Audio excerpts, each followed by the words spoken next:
हरे कृष्णा बच्चों, good morning. बच्चों, आज मैं आपको आपकी हिंदी रीडर का जो आखिरी पाठ है, पाठ 27, सबका एक सहारा, ये कविता है। इस कविता को आज हम पढ़ेंगे, ठीक है। तो बच्चों, सबका एक सहारा, ठीक है। तो हम सबका एक सहारा कौन है? हम सबका एक सहारा है ईश्वर, भगवान, ठीक है। तो वो हमारा एक सहारा है, ठीक है। उन्हीं से क्या होता है, इस संपूर्ण जगत का निर्माण होता है। तो हमें क्या करना चाहिए? हमको हमेशा उस ईश्वर परमेश्वर को याद रखना चाहिए, ठीक है। हमें कोई भी दुख आए सुख आए, हमें उसको भूलना नहीं चाहिए, ठीक है। तो इस प्रकार से हम इस कविता को पढ़ते हैं, ध्यान से सुनिए। जहाँ रहो जो काम करो तुम, परमेश्वर का नाम न भूलो। चाहे मिले उच्च पद जितना, किंतु न अपने मन में फूलो। तो यहाँ पर कवि क्या बोल रहे हैं? कवि बोल रहे हैं हमको हमेशा उस परमेश्वर को याद रखना चाहिए। हम कहीं भी रहें, हम कोई भी काम करें, हमको उस परमेश्वर को क्या नहीं भूलना नहीं चाहिए, ठीक है। हमें चाहे कितना भी ऊंचा पद क्यों ना मिल जाए, मतलब हम चाहे कितने भी अपने जीवन में बड़े क्यों ना हो जाए, हमको अपने जीवन में कभी भी उस ईश्वर को भूलना नहीं चाहिए। और क्या बोल रहे हैं कभी आगे? किंतु ना अपने मन में फूलो, और कभी भी अपने मन में मन में फूलो एक मुहावरा है बच्चों, जिसका अर्थ होता है अपने आप में बहुत प्रसन्न होना, मतलब बहुत घमंड करना, ठीक है। तो हमें अपने आप में इतना घमंड नहीं करना चाहिए कि हम ही सब कुछ हैं, ठीक है। हम कितने भी बड़े हो जाए, हमको हमेशा उस परमेश्वर को याद रखना चाहिए। आगे क्या बोल रहे हैं कवि? जीवन में जितने भी दुख सुख सब उसकी इच्छा से आते, चींटी से लेकर हाथी तक जीव जंतु गुण उसका गाते। तो यहाँ कवि बोल रहा है कि हमारे जीवन में जितने भी सुख दुख, मतलब जितने भी सुख माने अच्छी बातें होती हैं, दुख माने कोई परेशानियाँ आती हैं, वो सब कैसे आती है? उसी ईश्वर की इच्छा से होती है। और जितने भी जीव जंतु हैं, मतलब चींटी से लेकर हाथी तक, मतलब छोटे से छोटा जीव से लेकर के बड़े से बड़े जीव तक, वो सब जीव जंतु किसका गुणगान गाते हैं? उस ईश्वर परम ब्रह्म का गुणगान गाते हैं, मतलब उसके गुणों का बखान करते हैं। आगे कवि क्या बोल रहे हैं?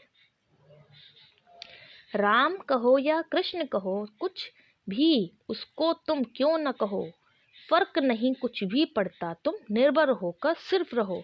तो यहाँ पर कवि बोल रहे हैं हम चाहे उसे राम कहें या कृष्ण कहें, मतलब कुछ लोग राम को पूजा करते हैं, कुछ लोग कृष्ण भगवान की पूजा करते हैं, ठीक है। हम किसी भी रूप में उनको कहें, वो उस सब कौन है? सब एक ही है, चाहे वो राम हो कृष्ण, उनमें कोई अंतर नहीं है, ठीक है।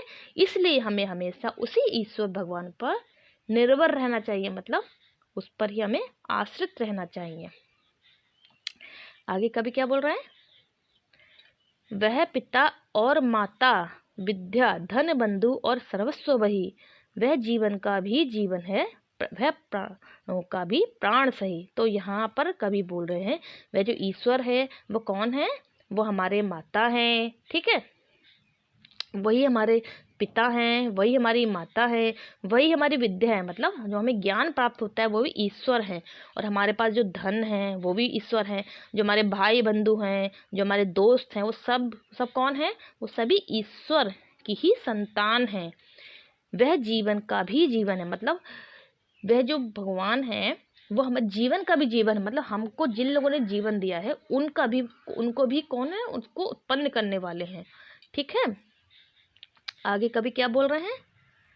जग में जो भी सौंदर्य अरे, वह उसी रूप की छाया है, आनंद बरसता जो इतना उस दिव्य मूर्ति से आया है। यहाँ पर कवि बोल रहे हैं इस जग माने संसार में, इस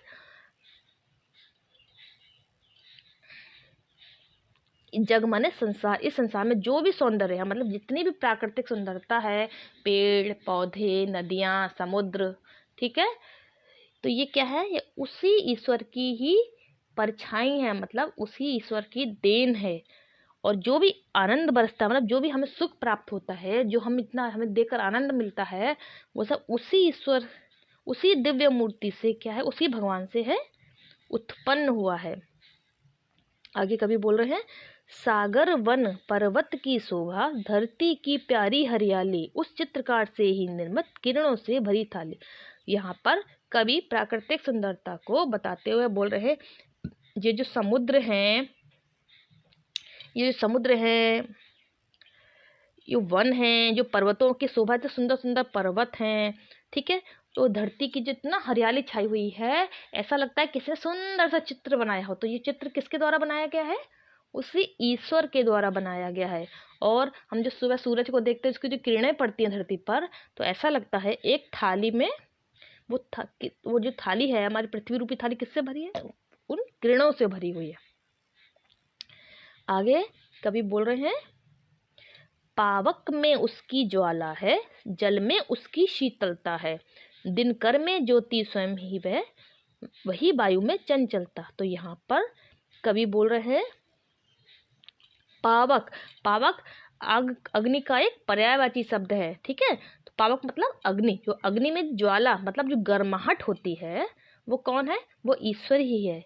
और जल में जो शीतलता होती है, जो ठंडापन होता है, वह भी ईश्वर है। दिनकर, दिनकर मतलब होता है सूर्य, सूर्य का पर्यायवाची है दिनकर। दिनकर में ज्योति, जो प्रकाश है, वो किसका है? वो भी उस ईश्वर की ही देन है। और जो वायु, वायु जो चंचलता, वायु जो हिल, इधर से उधर वायु जो बहती है जाती है, उसमें चंचलता, वो भी हमारे ईश्वर की ही देन है, ठीक है। उस सब में किसका निवास है? ईश्वर का निवास है। आगे है, उसकी आज्ञा के बिना एक तिनका भी डोल नहीं सकता, जब तक वह वाणी दे न एक शिशु भी मुंह खोल नहीं सकता। मतलब यहाँ पर कवि बोल रहे हैं, उस ईश्वर की आज्ञा, इच्छा के बिना एक छोटा सा तिनका भी हिल नहीं सकता। और जब तक वह किसी को बोली, मतलब बोलने की शक्ति नहीं देता, तब तक कोई नहीं बोल सकता। एक छोटा सा शिशु भी होता है, उसको भी बोलने के लिए किसकी आवश्यकता होती है? उस ईश्वर की आवश्यकता होती है। और जब ईश्वर उसमें मुंह बोली देता है, शक्ति देता है, तभी वो बच्चा बोल पाता है। और आगे कवि क्या बोल रहे हैं, वह परम दयालु विधाता है, सबका एक सहारा है, वह हृदय देश में रहता है, सबकी आंखों का तारा है। तो यहाँ पर कवि बोल रहे हैं कि वह ईश्वर क्या है? वो ईश्वर परम दयालु है। परम दयालु मतलब बहुत ही करुणावान है, बहुत दया से भरे हुए हैं। और हम सबका वही ईश्वर एक सहारा है, ठीक है। हृदय देश, हृदय देश का मतलब होता है वो हमारे हृदय में विराजमान है, और सबकी आंखों का, और वो हम सभी के लिए क्या है? बहुत प्रिय है, ठीक है। तो इस प्रकार से यहाँ पर कवि बोल रहे हैं कि हमें उन्हीं ईश्वर को सदा याद रखना चाहिए, और हमें हमेशा उनके ही अनुरूप काम करना चाहिए। हमेशा ईश्वर को अपने हृदय में विराजमान करना चाहिए, ठीक है। तो इसको आप ध्यान से पढ़ोगे, और इसके क्वेश्चन आंसर मैं आज गूगल क्लास में भेज रही हूँ, उसको आप पूरा करके दिखाओगे, ठीक है। हरे कृष्णा।